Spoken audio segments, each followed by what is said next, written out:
Let's see how we can use scikit-learn and in particular logistic regression within scikit-learn to try to write a function that takes as input one of these handwritten digits and then as output attempts to return like what's the true digit.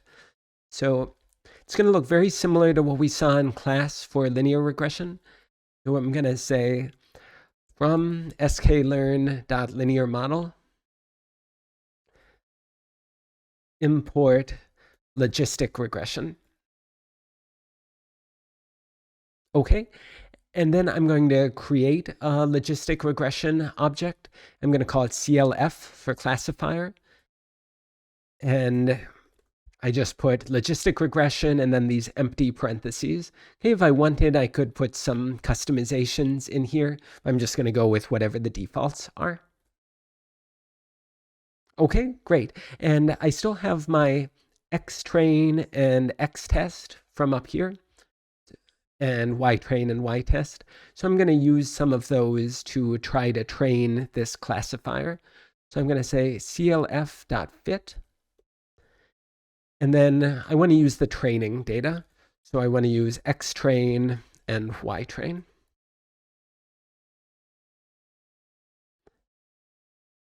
And what this is doing is it's trying to find like what are the best coefficients for this logistic regression model. Okay, whatever that means. We haven't talked about like what sort of function does logistic regression use. Hey, just think of this for now as what's called a black box, like some mysterious thing that when it's finished training, we can use to try to predict values. Okay, that finished in about a minute. I got some warning message here. Let's not worry about it for now. And let's see how well this classifier is working. So you could do clf.predict xtrain. Hey, but that is not what you should do. And the reason is you should not like evaluate the classifier on the same data that you used to train the classifier. So instead, I'm going to use xtest from up above.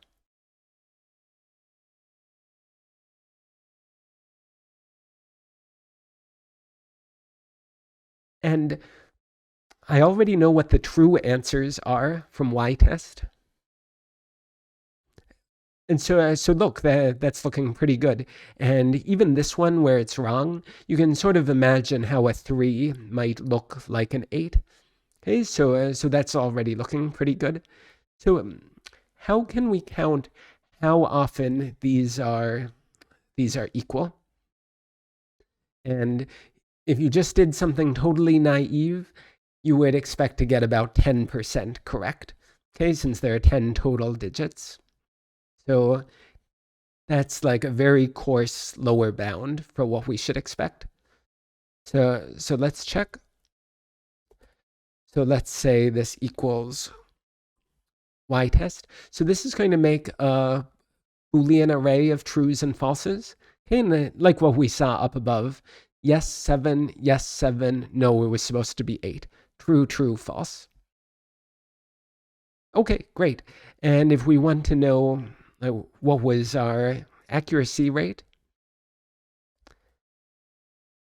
Okay, we can do NP count non-zero.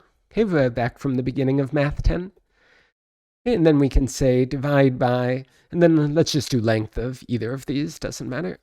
Okay, either, this is just some more robust way to get this number, 14,000. And 1 would be a perfect score. 0.1 would be like just random guessing. So you can see that it's doing really well. Let's, just for the fun of it, let's see how it did on the training set. Okay, let's see if this is significantly higher, then that's a sign that it was overfitting the data. So it's a little higher, but not too much. So that's a good sign. And so I don't know what the right thing to say is to make it clear how impressive this is, but just imagine you had to write a function, okay, not a 1 variable or 2 variable function, but a 784 variable function that takes as input some length 784 vector like this, and then as output returns like a single digit between 0 and 9. And so using this logistic regression, okay, which is that's not what people mean by deep learning. Deep learning we'll talk about later in the class, and that's something like neural networks. Logistic regression is a much more basic type of machine learning, a much more classical type of machine learning, and this is already getting 91 or 92% accuracy on our test set, which is very high. Okay, yeah, that's all for this video. Thank you for watching.